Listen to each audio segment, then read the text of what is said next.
El cardenal que nadie debía matar, el asesinato de Posadas Ocampo y la verdad que el gobierno ocultó.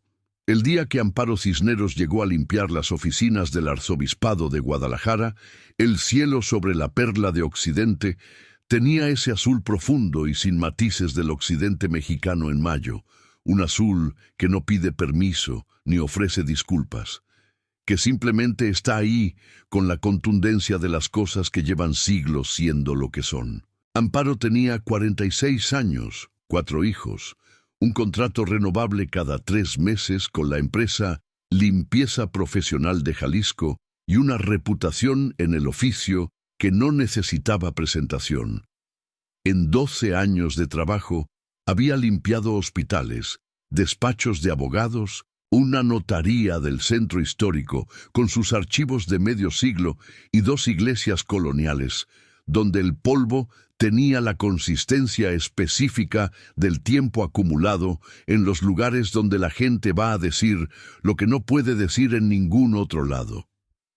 El arzobispado no era diferente. Era un edificio colonial del siglo XVIII en el centro de Guadalajara, a 3 cuadras de la catedral, con patios interiores y corredores de cantera y una quietud institucional que no era paz, sino la acumulación de décadas de asuntos graves tratados en voz baja.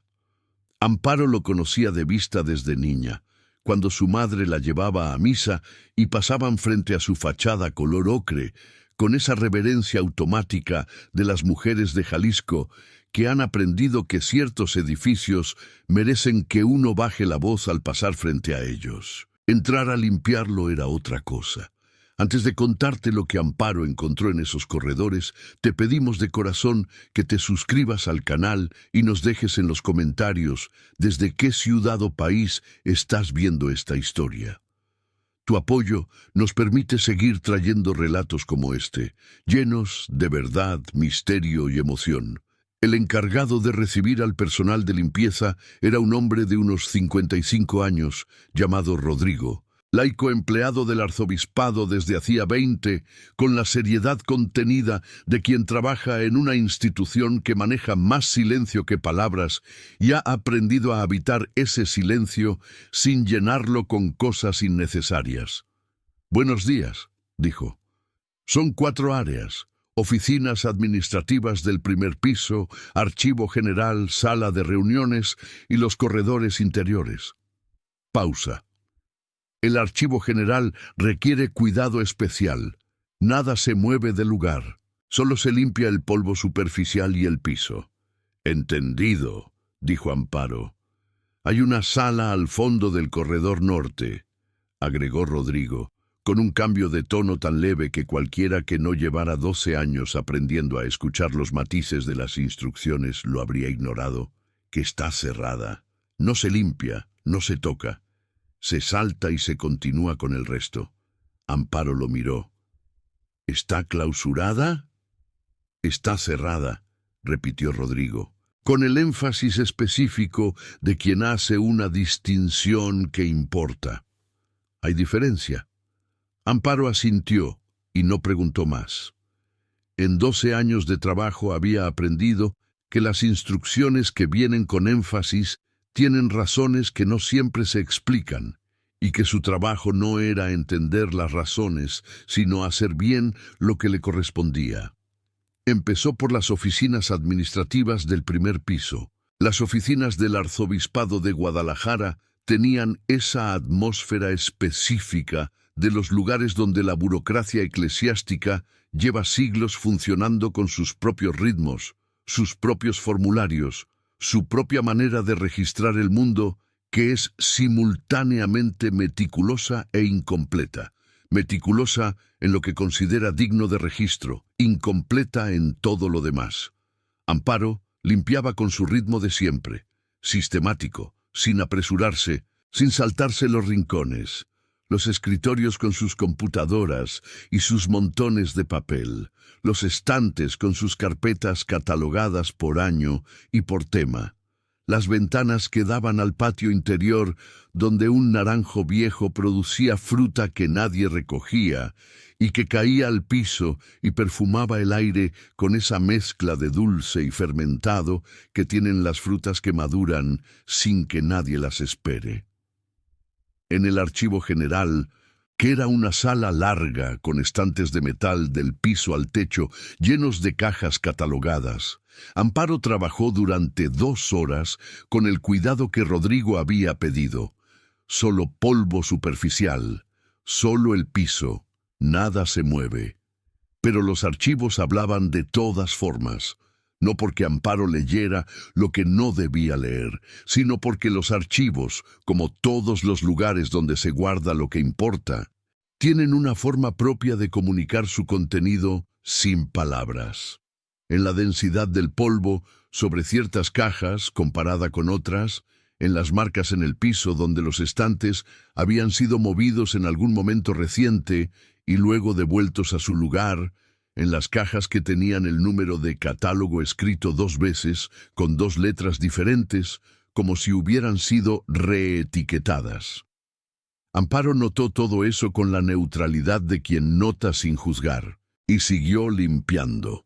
A mediodía, en la sala de descanso del personal, que era un cuarto pequeño con una mesa, una cafetera y una ventana que daba a la calle, Amparo tomó su café junto a una mujer de unos 60 años que resultó ser Conchita, la empleada de limpieza permanente del arzobispado, que llevaba 18 años en el puesto y que la miraba con la evaluación directa de quien lleva mucho tiempo siendo la única en su espacio y no está completamente segura de cómo sentirse ante la presencia de alguien nuevo. ¿Primera vez aquí?, preguntó Conchita. «Primera vez», confirmó Amparo. «¿Te dijo Rodrigo lo de la sala del corredor norte?» «Me dijo que no se limpia». Conchita asintió, tomando su café con ambas manos, con esa manera de las mujeres que han aprendido a disfrutar los momentos de quietud porque son escasos.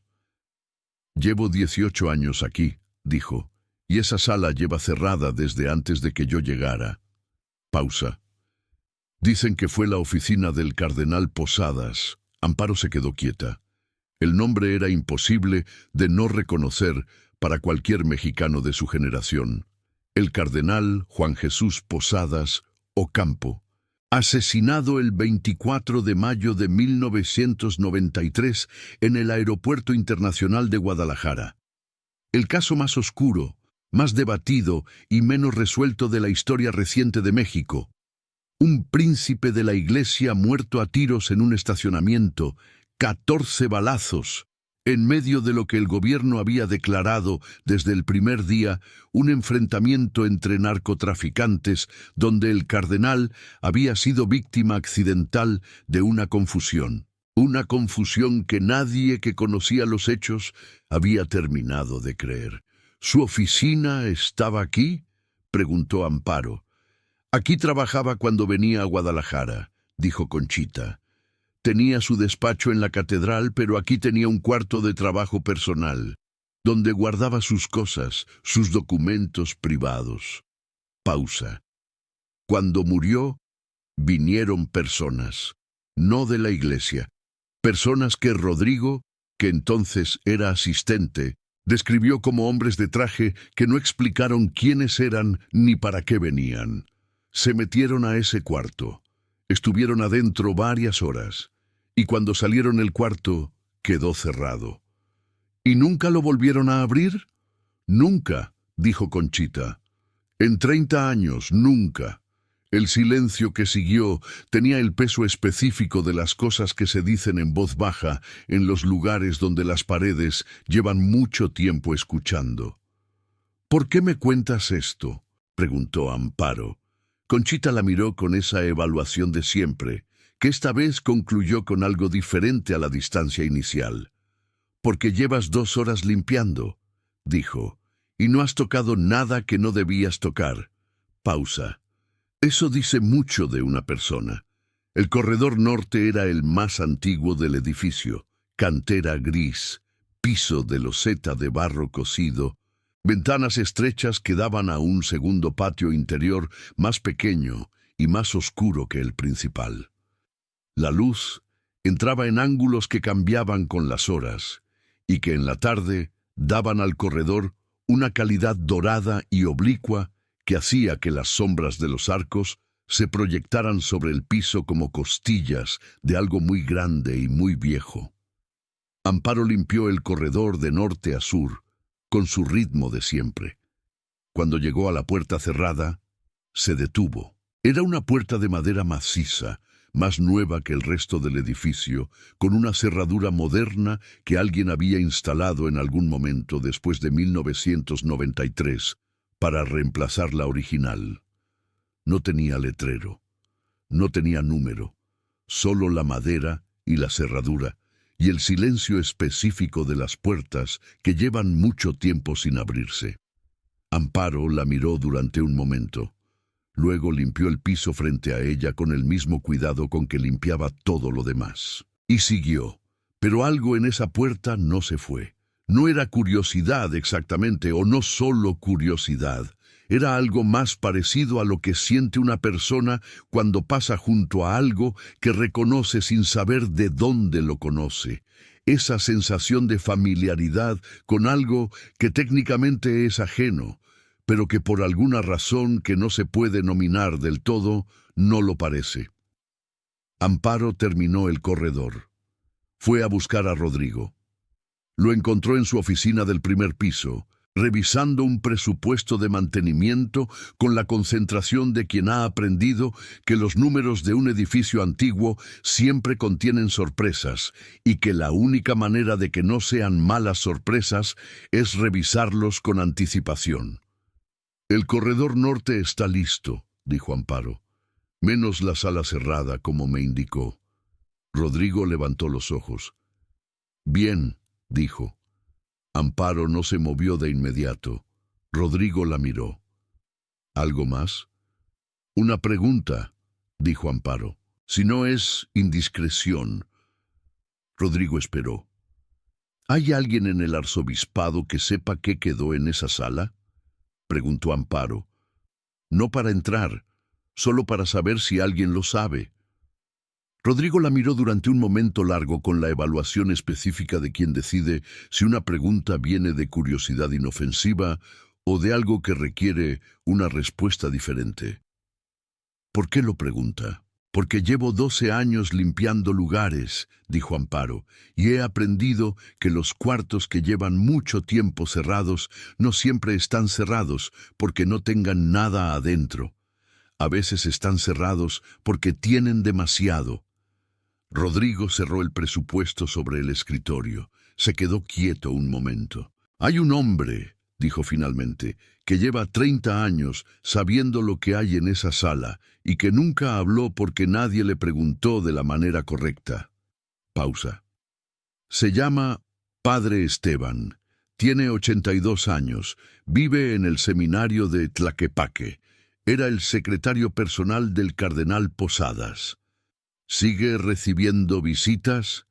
Rodrigo la miró. «¿Por qué me pregunta eso?» «Porque a veces», dijo Amparo, «las personas que saben cosas importantes esperan que alguien vaya a preguntarles. No porque no quieran decirlas, sino porque llevan tanto tiempo esperando que ya no saben cómo ofrecer lo que saben sin que alguien lo pida primero». Rodrigo la estudió durante un momento. Luego abrió el cajón de su escritorio. Sacó una tarjeta de presentación vieja, con los bordes gastados del tiempo y la tinta levemente desvanecida. La puso sobre el escritorio. «El padre Esteban me manda un recado cada diciembre», dijo. «En 30 años no ha faltado uno solo. Siempre dice lo mismo, que está bien, que reza por el arzobispado, que cuando Dios quiera las cosas se aclararán». Pausa.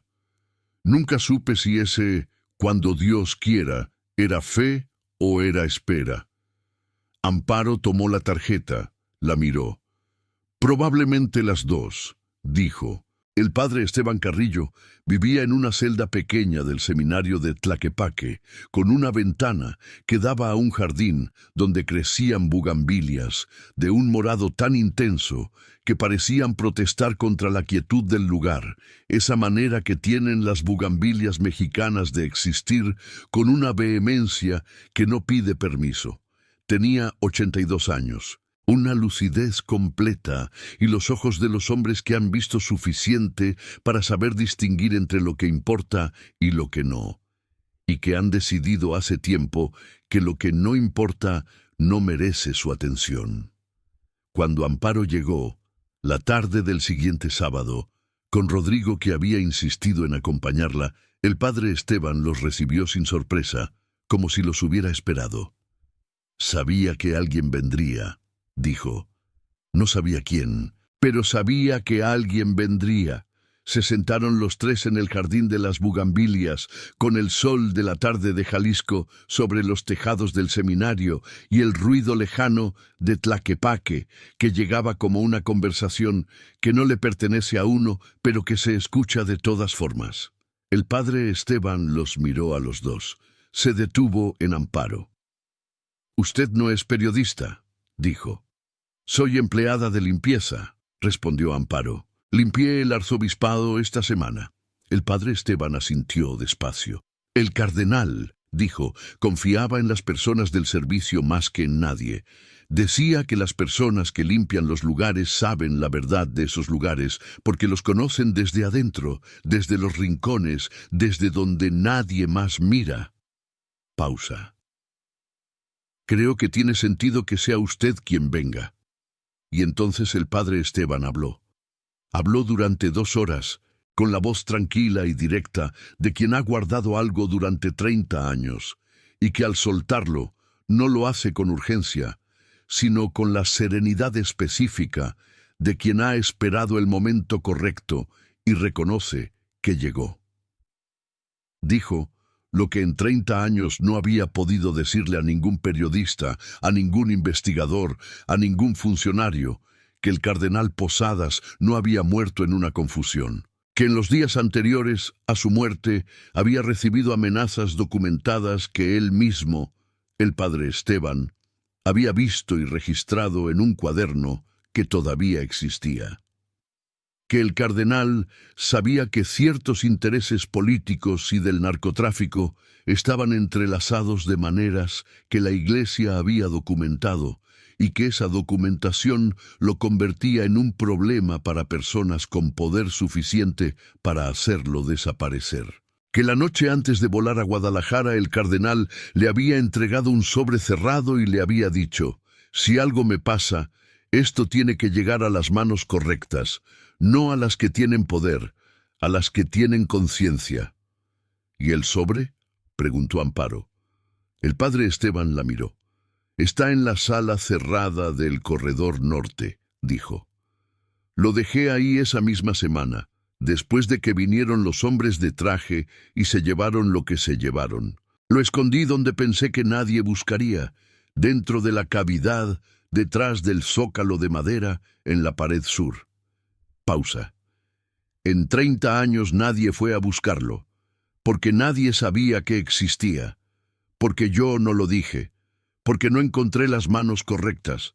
Silencio. El morado de las bugambilias contra el cielo de la tarde. «¿Y ahora?», preguntó Rodrigo con una voz que no era completamente estable.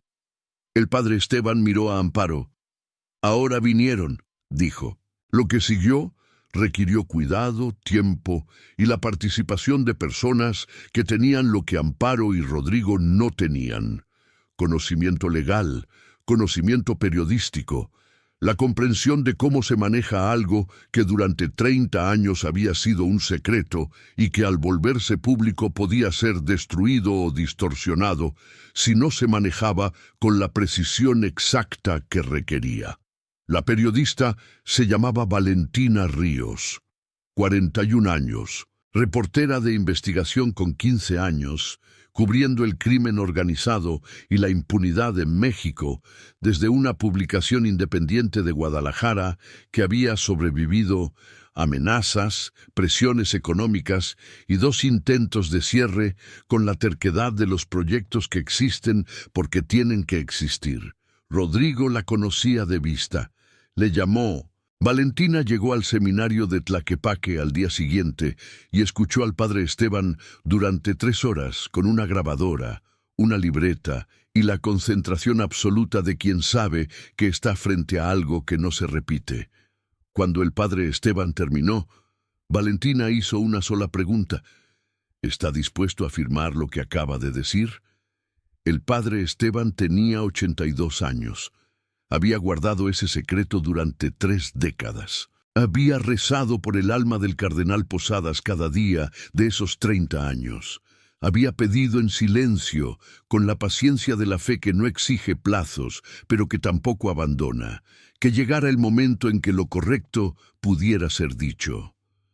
Para eso esperé, dijo.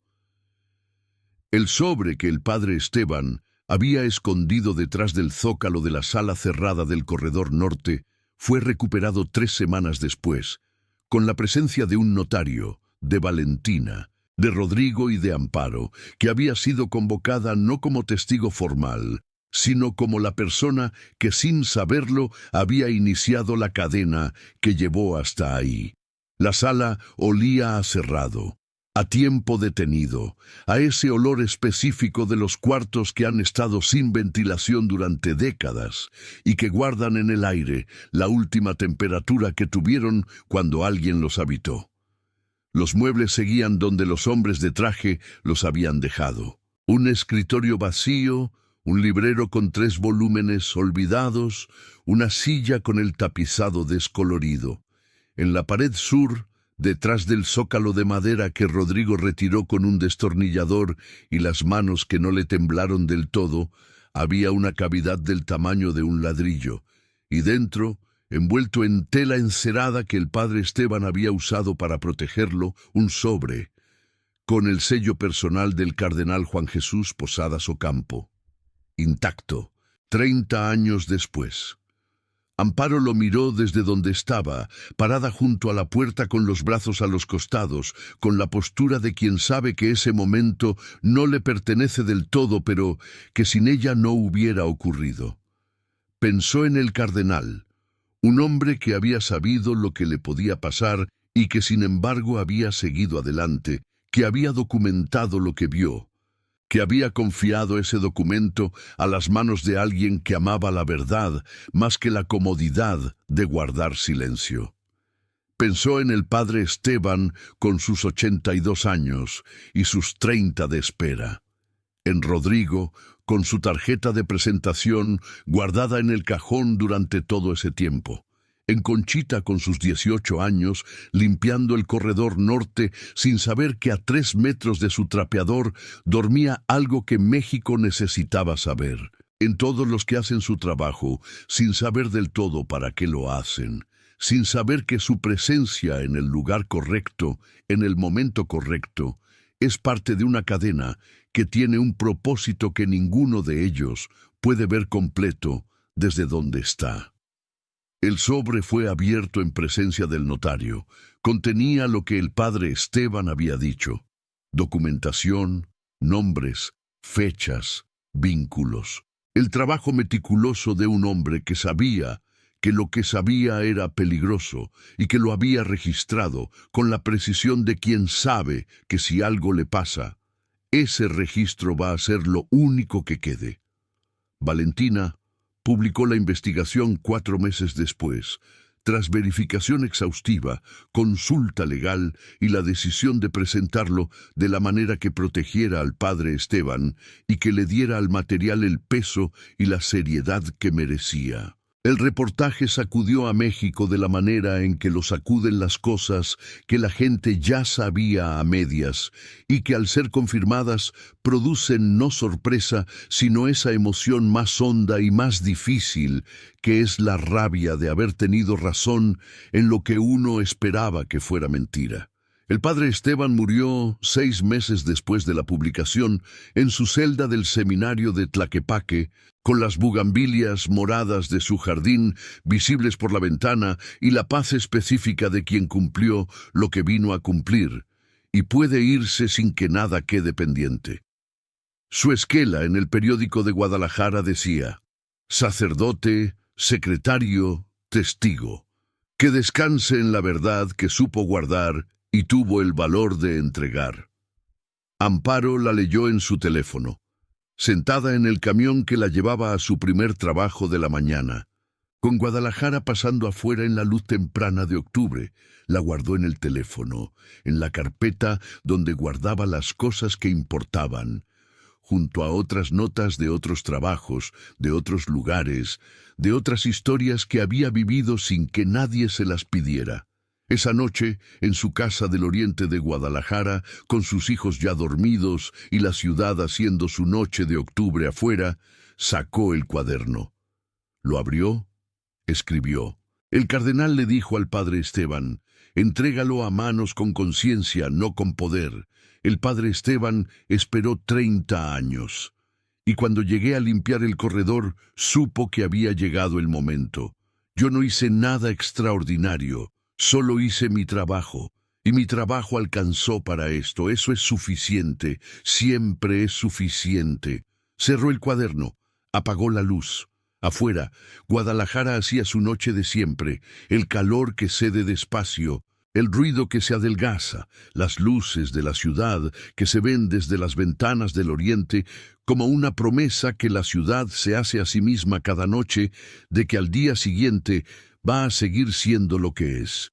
Una ciudad que guarda sus secretos con la seriedad del occidente mexicano, y que a veces, cuando llega la persona correcta a limpiar el corredor correcto, los deja salir, para que el mundo sepa, para que los muertos descansen, para que la verdad, que no tiene prisa pero que no se rinde, llegue finalmente a donde tiene que llegar. Juan Jesús Posadas Ocampo, que supo, que documentó, que confió, en las manos correctas, que tardaron 30 años en llegar.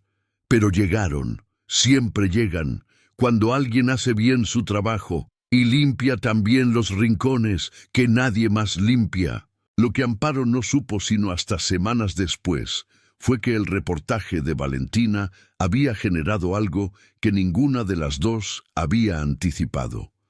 Una respuesta. No del gobierno, no de las instituciones que durante 30 años habían sostenido la versión oficial del accidente en el aeropuerto de Guadalajara, con la terquedad de quien sabe que la alternativa a sostener esa versión es demasiado costosa para ser considerada. La respuesta vino de abajo, de personas comunes que leyeron el reportaje y que tenían, guardadas en cajones y en cajas de cartón y en memorias que habían aprendido a no mencionar en ciertos contextos, pequeñas piezas de algo que individualmente no significaba nada, pero que junto a las otras piezas comenzaba a tener la forma de algo que sí. La primera llamada que recibió Valentina fue de un hombre de 70 años que vivía en Zapopan, y que en 1993 había sido taxista en el aeropuerto de Guadalajara y que había visto, desde su coche estacionado en la zona de llegadas, cosas que no coincidían con el relato del enfrentamiento accidental y que había callado durante 30 años porque tenía familia y porque había aprendido muy rápido que hablar no era una opción que el contexto de ese momento permitiera. La segunda fue de una mujer de 65 años de Tlaquepaque, que había sido secretaria en una oficina de gobierno en 1993 y que había mecanografiado un documento que nunca debió mecanografiar y cuyo contenido la había perseguido desde entonces con la precisión implacable de los secretos que no se digieren. La tercera fue de un hombre que no dio su nombre, pero que dejó una dirección de correo electrónico temporal y un mensaje de 3 líneas que Valentina leyó 4 veces antes de llamar a Amparo. Lo que encontraron en la sala del arzobispado Es solo una parte. Hay otra parte que nunca salió de Guadalajara. Busquen en el archivo del Hospital Civil. Departamento de Medicina Forense. Expediente de mayo de 1993. Pidan lo que no aparece en el índice. El mensaje no tenía firma. Valentina se lo leyó a Amparo por teléfono esa noche. El silencio que siguió fue largo. ¿Qué hace usted con eso?, preguntó Amparo. Lo que hago con todo, dijo Valentina. Verificar. Pausa. Pero esta vez no puedo hacerlo sola. El Hospital Civil de Guadalajara era uno de los edificios más antiguos y más densos de la ciudad. Un conjunto de construcciones de distintas épocas que se habían ido añadiendo unas a otras a lo largo de 2 siglos, con la lógica acumulativa de las instituciones que crecen según sus necesidades y no según un plan, de manera que el resultado final era un laberinto de corredores y patios y alas y sótanos que solo quienes llevaban años trabajando ahí conocían con suficiente profundidad para moverse en él sin perderse. Valentina tenía un contacto ahí, una médica que llevaba 20 años en el hospital y que había colaborado con ella en investigaciones anteriores con la discreción de quien sabe que ciertas cosas solo se pueden hacer si nadie las ve hacer. La médica se llamaba doctora Paloma Ibarra. Valentina la llamó al día siguiente. «Necesito ver algo en el archivo de medicina forense», dijo Valentina. Expediente de mayo de 1993. Y específicamente lo que no aparece en el índice. Silencio breve al otro lado. «¿Sabe lo que está pidiendo?», dijo la doctora Ibarra. «Creo que sí», dijo Valentina. «Deme 2 días», dijo la doctora.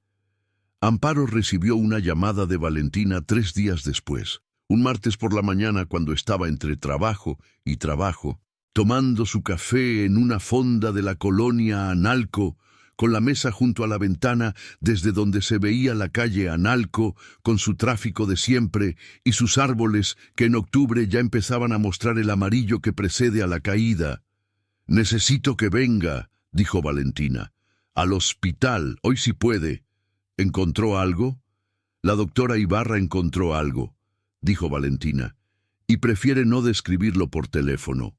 Amparo dejó el café a medias. Fue. La doctora Paloma Ibarra la recibió en su consultorio del 3er piso del Hospital Civil, con la expresión de quien ha dormido mal 2 noches seguidas, no por angustia, sino por la activación específica de la mente que no puede desconectarse cuando ha encontrado algo que no esperaba encontrar. Sobre su escritorio había una carpeta de folder amarillo, cerrada. «Lo que voy a mostrarles», dijo, «antes de abrirla, es un documento que técnicamente es parte del expediente oficial del caso Posadas, pero que no aparece en ninguna de las copias que se distribuyeron a los medios ni en ninguna de las versiones que la Procuraduría hizo públicas en su momento». Pausa. «Está en el archivo original del hospital porque nadie lo retiró, o porque quien debía retirarlo no sabía que estaba aquí, o porque alguien decidió deliberadamente dejarlo aquí, sabiendo que el archivo original del hospital era el único lugar donde podría sobrevivir sin ser destruido». Abrió la carpeta. Adentro había un informe forense, con membrete del Hospital Civil, fechado el 25 de mayo de 1993, el día después del asesinato. La doctora Ibarra señaló una sección específica. «Esto», dijo, «contradice el informe oficial en un punto que parece técnico pero que no lo es. El informe oficial establece una trayectoria de los proyectiles consistente con el relato de un fuego cruzado accidental, donde la víctima se encontraba entre 2 grupos. Este informe establece una trayectoria diferente, consistente con algo distinto». «¿Con qué?», preguntó Valentina, con la voz tranquila del periodista que ha aprendido que las preguntas directas obtienen respuestas más honestas que las indirectas. La doctora Ibarra la miró. «Con un objetivo», dijo, El silencio que siguió en el consultorio del tercer piso del Hospital Civil de Guadalajara fue de los que tienen su propio peso, su propia temperatura, su propia manera de ocupar el espacio entre las personas que lo comparten. Amparo estaba sentada junto a la ventana, con las manos sobre las rodillas, con la postura de siempre, la de quien sabe que está de testigo y no de protagonista, y que eso está bien. Pero en su interior algo se movía con la intensidad de las cosas que uno no puede fingir que no siente aunque lo intente. Pensó en el cardenal Posadas, un hombre de 74 años, con su alzacuello y su cruz pectoral, en el estacionamiento del aeropuerto de Guadalajara en un mediodía de mayo de 1993. 14 balazos. La versión oficial que nadie terminó de creer. 30 años de silencio sostenido por el peso del poder sobre las personas que sabían y que habían aprendido que saber en silencio era la única manera de seguir viviendo. Y ahora esto, un informe en una carpeta amarilla que había sobrevivido 30 años en el archivo de un hospital porque alguien en algún momento había tomado la decisión de no destruirlo. ¿Quién hizo este informe?, preguntó Amparo. La doctora Ibarra señaló la firma al pie de la última página. Un médico forense que murió en 1997, dijo, en un accidente de tránsito. Pausa. 4 años después del caso Posadas, la investigación que siguió fue la más larga y más cuidadosa de la carrera de Valentina. 8 meses de verificación, de consultas con expertos forenses independientes que revisaron el informe sin saber de dónde venía, de búsqueda de los testimonios del taxista de Zapopan y de la secretaria de Tlaquepaque, y de otras 3 personas que respondieron al reportaje original con sus propias piezas del rompecabezas. 8 meses en que Amparo siguió con su trabajo, los contratos, los camiones, el ritmo de siempre. Guadalajara pasando afuera con su luz del occidente, que no se parece a ninguna otra. Esa claridad específica que tiene el cielo de Jalisco, que parece más alto que otros cielos, más abierto, más dispuesto a que las cosas se vean. Valentina la llamaba de vez en cuando, no para pedirle nada, sino para mantenerla informada con el respeto específico de quien sabe que una persona merece saber en qué terminó lo que empezó con ella. «Va bien», decía Valentina. «Va despacio, pero va bien». «El bien y el despacio van juntos», decía Amparo. «Las cosas importantes no tienen prisa». «¿Lo cree de verdad?» «Lo he visto suficientes veces para creerlo», respondía Amparo. El segundo reportaje de Valentina Ríos se publicó en marzo, 8 meses después del primero. Era más largo, más técnico, más documentado. Tenía el informe forense del Hospital Civil como pieza central, respaldado por 3 peritos independientes que firmaban con sus nombres completos y sus credenciales. Tenía el testimonio del taxista de Zapopan, de la secretaria de Tlaquepaque, y de otros testigos que habían esperado 30 años para que alguien viniera a preguntarles con las preguntas correctas. Tenía el contexto histórico y político que explicaba por qué lo que el cardenal Posadas sabía lo convertía en un problema que ciertos poderes habían decidido resolver de la única manera que resuelven los problemas quienes no tienen otros instrumentos que la violencia. México lo leyó con esa mezcla específica de reconocimiento y dolor que produce la confirmación de lo que uno siempre supo, pero que necesitaba ver escrito con nombres y fechas y firmas para poder llamarlo por su nombre.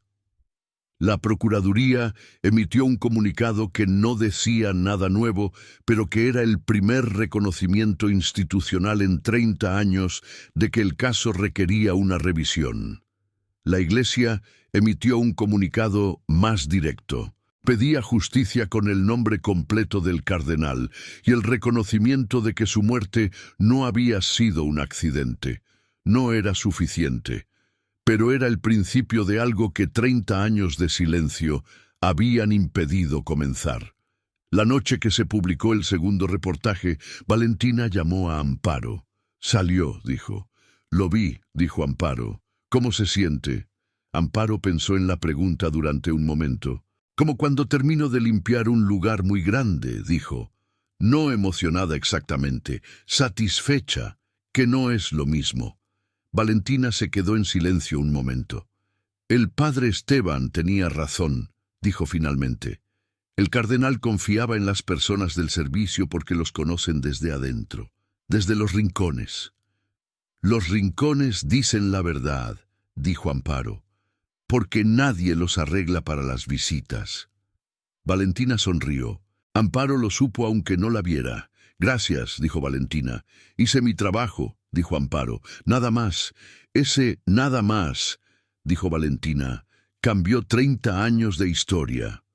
Amparo siguió trabajando. Los camiones, el frío de las mañanas de noviembre que en Guadalajara llegaba con ese viento del norte que baja de la sierra y que tiene la frescura específica de las alturas, los lugares que se revelan a quien los limpia bien, la costumbre de siempre de llegar antes y quedarse hasta que todo esté hecho. En su cajón del aparador, junto al cuaderno y las notas de otros trabajos, guardó una copia impresa de la primera página del segundo reportaje de Valentina. No porque necesitara recordarlo, sino porque había aprendido, en los años de trabajo y en las historias que había vivido sin pedirlas, que las cosas que importan merecen tener un lugar físico en el mundo, además del lugar que ocupan en la memoria.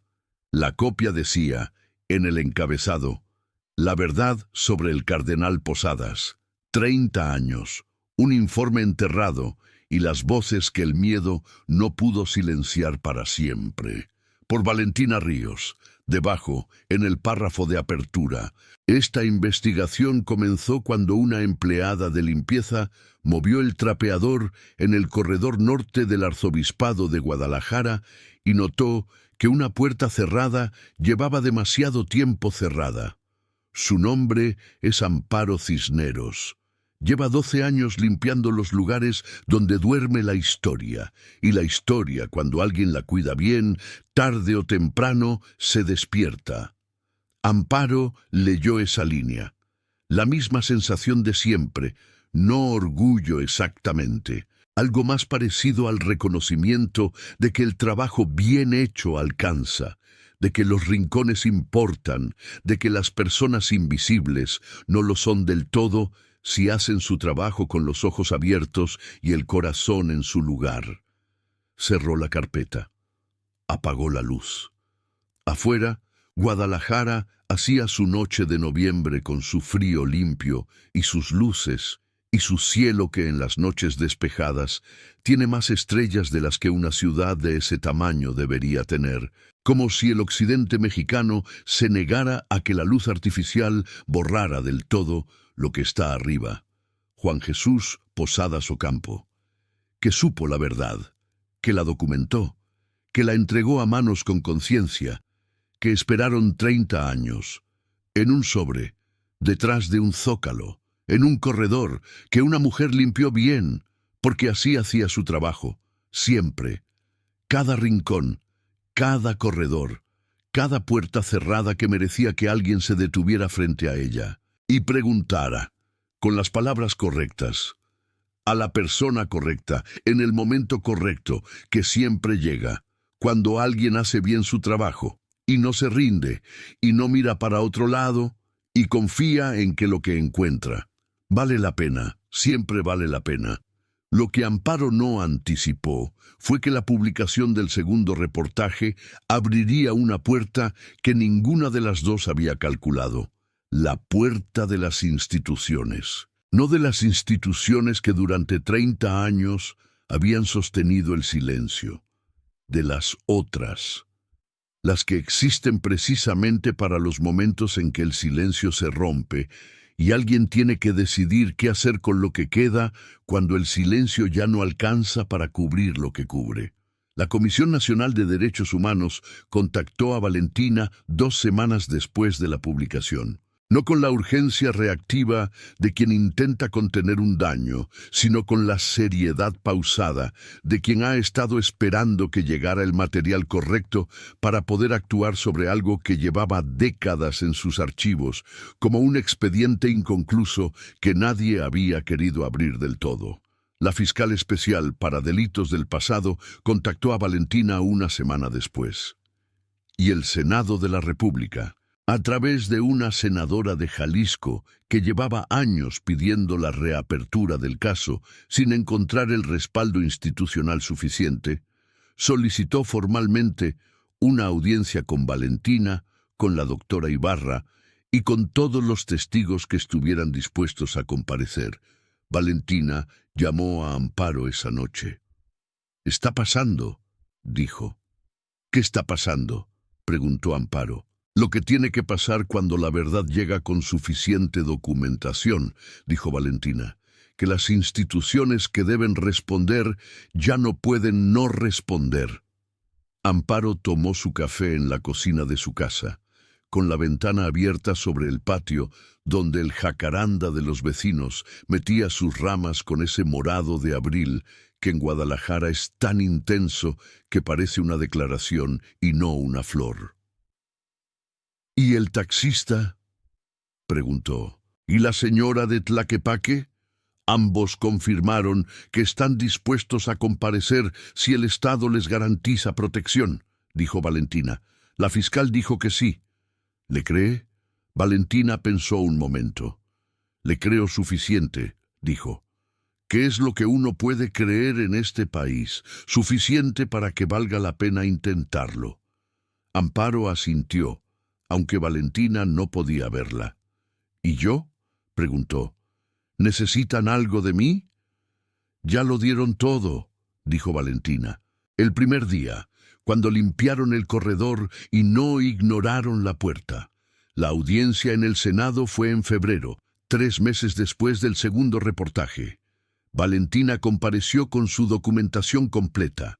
La doctora Ibarra compareció con el informe forense y con el respaldo de los 3 peritos independientes. El taxista de Zapopan compareció con su memoria intacta de 30 años y con la dignidad específica de los hombres que han guardado algo pesado durante mucho tiempo y que al soltarlo no se encorvan, sino que se enderezan.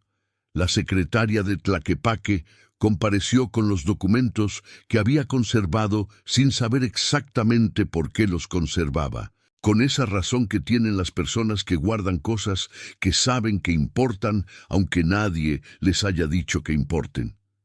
Amparo no compareció, no porque no la invitaran. Valentina la invitó. La senadora de Jalisco la invitó personalmente, con una llamada que Amparo atendió sentada en el camión que la llevaba al arzobispado, que seguía siendo uno de sus contratos regulares. «Gracias», dijo Amparo. «Pero no es mi lugar». «Usted inició todo esto», dijo la senadora. «Limpié un corredor», dijo Amparo. «Lo que vino después lo hicieron personas que saben hacer lo que vino después. Yo sé limpiar corredores». Pausa. «Cada quien en su lugar». La senadora guardó silencio un momento. «Puedo citarla», dijo. «En la audiencia, decir que esto comenzó con una empleada de limpieza que hizo su trabajo con los ojos abiertos». Amparo lo pensó. «Puede decir que comenzó con alguien que hizo su trabajo», dijo. «El resto no hace falta. La audiencia duró 2 días». El segundo día, al final de la sesión, la senadora dijo lo que Amparo le había permitido decir. Esta investigación comenzó con alguien que hizo su trabajo, sin agenda, sin poder, sin otro instrumento que los ojos abiertos y la convicción de que lo que se encuentra con cuidado merece ser tratado con cuidado. Esa persona prefirió no estar aquí hoy, pero lo que hizo está en cada página de lo que esta comisión ha recibido. Y el Senado lo reconoce. Amparo lo vio por el teléfono esa noche, en la cocina, con sus hijos ya dormidos, con el jacaranda afuera y el frío de febrero, que en Guadalajara es el frío más honesto del año, el que no pretende ser otra cosa. Vio la frase de la senadora. No sintió orgullo, sintió lo de siempre, esa satisfacción quieta y concreta de quien hace bien su trabajo y sabe que alcanzó para lo que tenía que alcanzar. Sacó el cuaderno. Lo abrió en la última página escrita. Leyó lo que había escrito meses atrás. Hice mi trabajo, nada más, y mi trabajo alcanzó para esto. Debajo, esa noche, escribió la última línea. El cardenal dijo, entrégalo a manos con conciencia.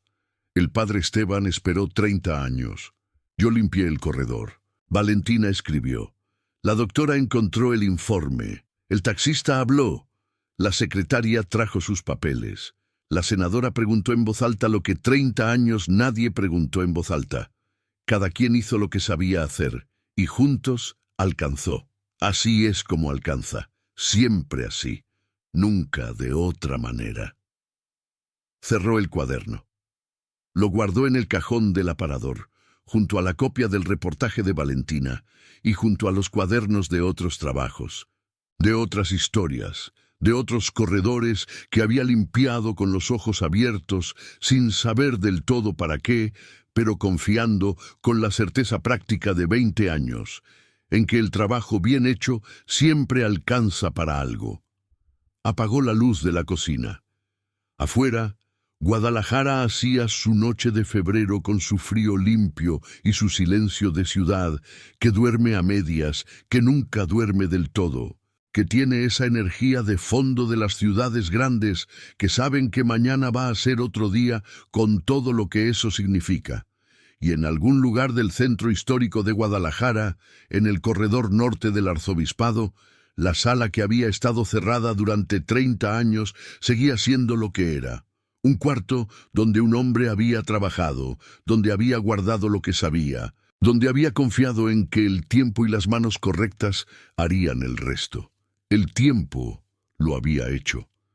Las manos correctas habían llegado, con trapeador y cubeta y 12 años de oficio y los ojos bien abiertos. Y la verdad, que no tiene prisa pero que no se rinde, había llegado finalmente al lugar al que siempre va cuando alguien le abre el camino, al mundo, con su nombre completo, con sus fechas y sus firmas y sus testigos.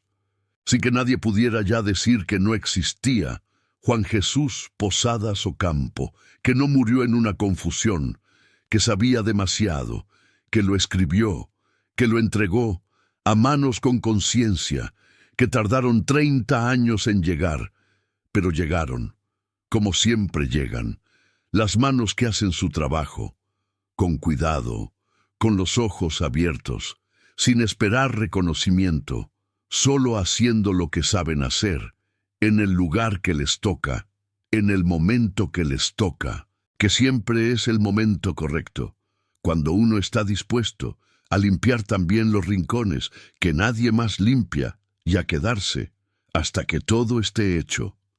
La primavera llegó a Guadalajara como siempre llega la primavera al occidente mexicano, de golpe y con flores, con esa generosidad específica del clima tapatío, que no hace las transiciones con timidez, sino que un día es invierno y al siguiente hay jacarandas en todas las calles y el aire huele a tierra mojada y a algo que no tiene nombre, pero que los que nacen en Jalisco reconocen desde niños como la señal de que el año comenzó de verdad, que lo que vino antes era solo el prólogo. Amparo cumplió 47 años un jueves de marzo, entre su segundo y su tercer trabajo del día, con un taco de canasta que compró en el puesto de la esquina de la Avenida Federalismo con la calle Independencia y que comió parada en la banqueta con el sol de mediodía sobre la cara y el ruido de Guadalajara alrededor, ese ruido denso y vivo de las ciudades que no paran, que tienen demasiadas cosas que hacer para detenerse por ninguna razón. Sus 4 hijos la llamaron durante el día. La mayor, desde Monterrey, donde trabajaba en una empresa de logística. El segundo, desde la universidad, donde estudiaba Derecho, con la determinación de quien ha decidido que la ley puede ser un instrumento de justicia si uno sabe usarla y está dispuesto a pagar el precio de usarla así.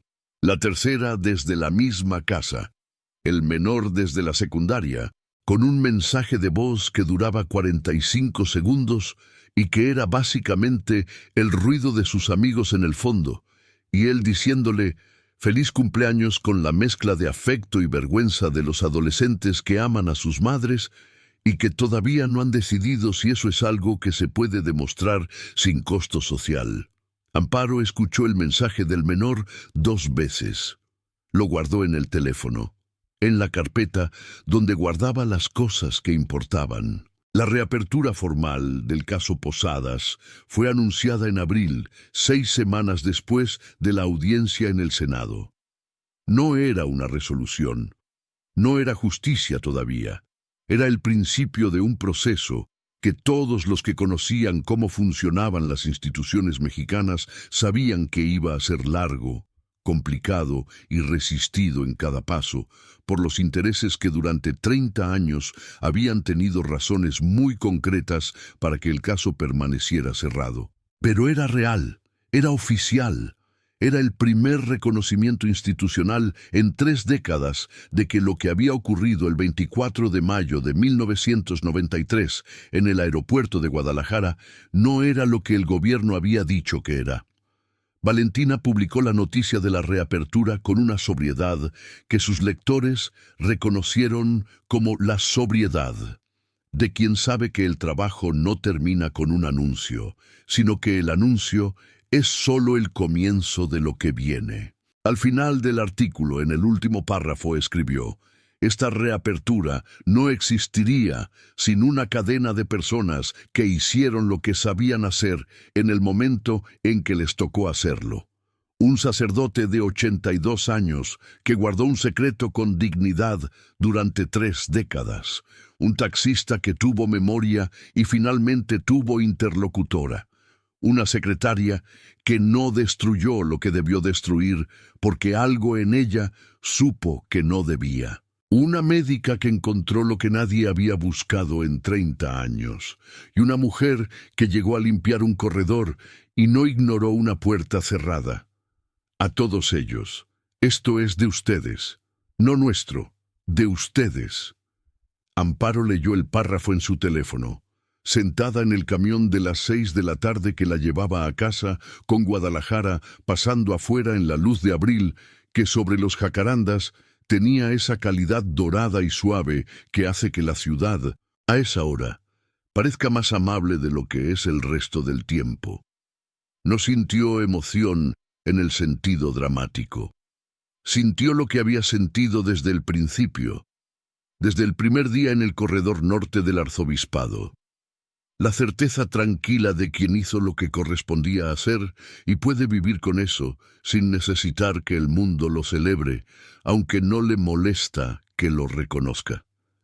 Guardó el teléfono, miró por la ventana. Los jacarandas de Guadalajara en abril, con su morado que no pide permiso. 2 semanas después de la reapertura del caso, Rodrigo la llamó. «El arzobispo quiere recibirla», dijo. Amparo tardó un momento en responder. «¿A mí?» «A usted», dijo Rodrigo.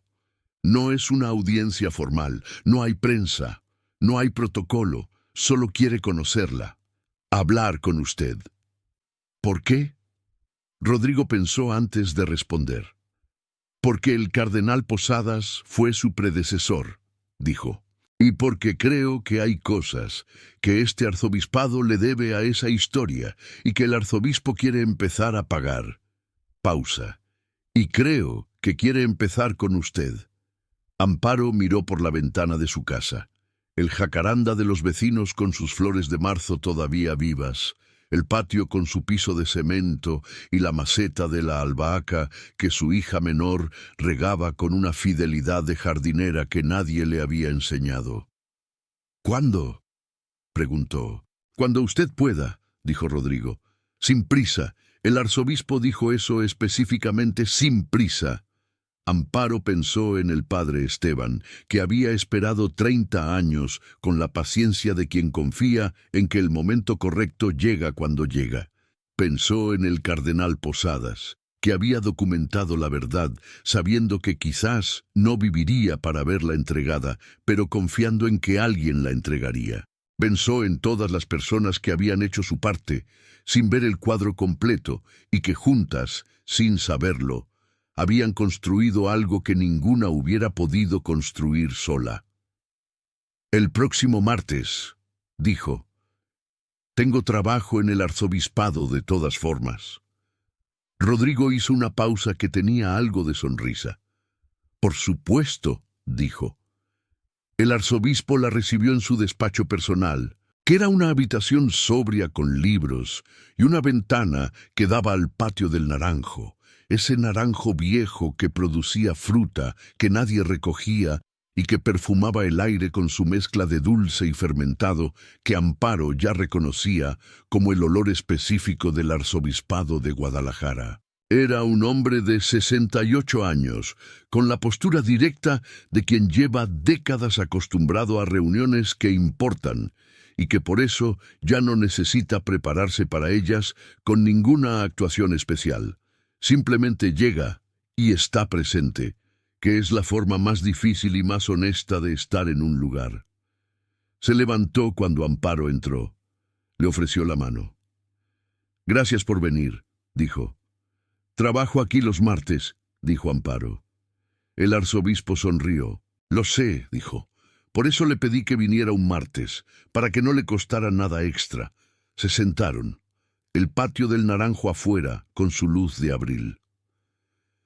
El cardenal Posadas era un hombre que creía en las personas comunes, dijo el arzobispo sin preámbulo, con la franqueza de quien ha decidido que la única manera de tener esta conversación es tenerla de frente. Más que en las instituciones, más que en las jerarquías. Creía que la verdad siempre encuentra su camino, porque siempre hay personas comunes dispuestas a no ignorarla cuando se la encuentran de frente. Pausa. «Usted demostró que tenía razón». Amparo lo miró. «Limpié un corredor», dijo. «Limpió un corredor», confirmó el arzobispo. «Y no ignoró lo que encontró, y buscó a quien debía buscar, y confió en personas que merecían confianza». Pausa. «Eso no es poco. En un país donde aprender a ignorar lo que uno encuentra es muchas veces la única manera de sobrevivir, no ignorarlo es un acto que merece ser reconocido». Amparo pensó en eso. «El padre Esteban», dijo, «es quien merece ese reconocimiento. Él guardó la verdad durante 30 años. Yo solo encontré la puerta». «El padre Esteban era un hombre extraordinario», dijo el arzobispo, «y su valentía merece todo el reconocimiento que le estamos dando». Pausa. «Pero las puertas también importan. Una verdad guardada sin nadie que encuentre la puerta es una verdad que no llega a ningún lado». El silencio que siguió fue de los que tienen su propio calor, su propia textura, diferente al frío de los pasillos traseros donde todo había comenzado. «¿Qué va a pasar con la sala?», preguntó Amparo. «La del corredor norte». El arzobispo la miró. «Eso», dijo, «es parte de lo que quería hablar con usted». Abrió el cajón de su escritorio. Sacó un plano del edificio doblado en 4, del tipo que hacen los arquitectos cuando van a intervenir un espacio. Lo desplegó sobre el escritorio. «El arzobispado va a convertir esa sala en un espacio de memoria», dijo. «No un museo, no una exhibición turística, un lugar de recogimiento, sin acceso público general, donde la Iglesia de Jalisco pueda recordar a sus muertos con honestidad». Pausa. «En la pared donde el padre Esteban escondió el sobre va a haber una placa, pequeña, discreta, con el nombre del cardenal y con una frase que él mismo escribió en sus notas personales y que encontramos en el material que el sobre contenía». La miró. «Y debajo de esa frase, si usted nos da permiso, una línea que diga: Esta sala fue encontrada de nuevo por Amparo Cisneros, que limpió el corredor y no ignoró la puerta. Amparo miró el plano sobre el escritorio. Pensó en el padre Esteban muerto en su celda con las bugambilias visibles. Pensó en el taxista de Zapopan que había esperado 30 años para que alguien viniera con las preguntas correctas. Pensó en la secretaria de Tlaquepaque con sus documentos guardados sin saber por qué. Pensó en la doctora Ibarra con el informe en la carpeta amarilla. En Valentina con su grabadora y su libreta de pasta dura. En Rodrigo con la tarjeta de presentación en el cajón durante todos esos años. En todos los que habían hecho su parte. En la cadena que ninguno de ellos había podido ver completa desde donde estaba, pero que estaba completa de todas formas, construida pieza a pieza por personas que solo hicieron lo que sabían hacer en el momento que les tocó. Con una condición, dijo Amparo. El arzobispo la miró. La frase "no ponga solo mi nombre", dijo. Ponga, encontrada de nuevo por las manos que hicieron su trabajo. Sin nombre, porque no fui sola, nunca somos solos. El arzobispo la miró durante un momento que tenía el peso de los momentos que uno guarda. Así será, dijo. La placa se colocó en junio, en un acto privado al que asistieron el arzobispo, Rodrigo, Valentina, la doctora Ibarra, los hijos del taxista de Zapopan, que había muerto 2 meses después de la audiencia en el Senado con la paz de quien cumplió, y Conchita, la empleada permanente del arzobispado, que llevaba 18 años limpiando el corredor norte sin saber que a 3 metros de su trapeador dormía algo que México necesitaba saber. Amparo llegó con su ropa de trabajo porque ese día tenía turno y porque le pareció lo correcto. Llegar como lo que era, no como lo que la ocasión hubiera podido hacer que pareciera. La sala olía diferente ahora, a madera restaurada y a pintura fresca y a ese olor específico de los lugares recién intervenidos que todavía no han encontrado su aroma propio, pero que lo están construyendo. En la pared sur, donde el padre Esteban había escondido el sobre detrás del zócalo, había ahora una superficie de cantera lisa con 2 inscripciones. La primera, arriba, con la frase del cardenal Posadas tomada de sus notas personales: la verdad no necesita poder para existir. Solo necesita que alguien no la abandone.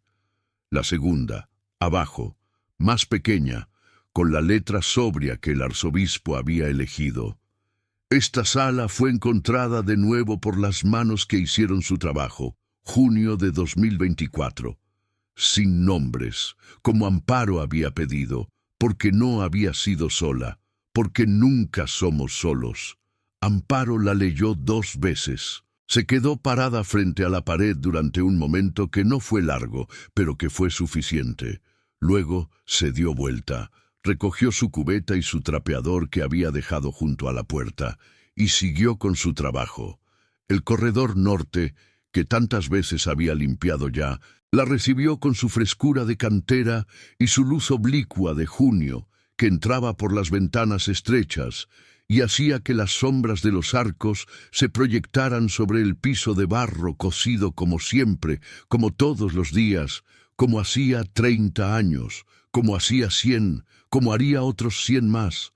Amparo limpió el corredor de norte a sur con su ritmo de siempre, sistemático, sin apresurarse, sin saltarse los rincones, porque los rincones también importaban, porque siempre habían importado, porque en los rincones que nadie limpia es donde la historia acumula su polvo más honesto, y alguien tiene que limpiarlo, con los ojos abiertos, con el corazón en su lugar, sin esperar nada a cambio, solo porque es el trabajo. Y el trabajo bien hecho es la única forma de amor que no necesita que nadie lo vea para ser real.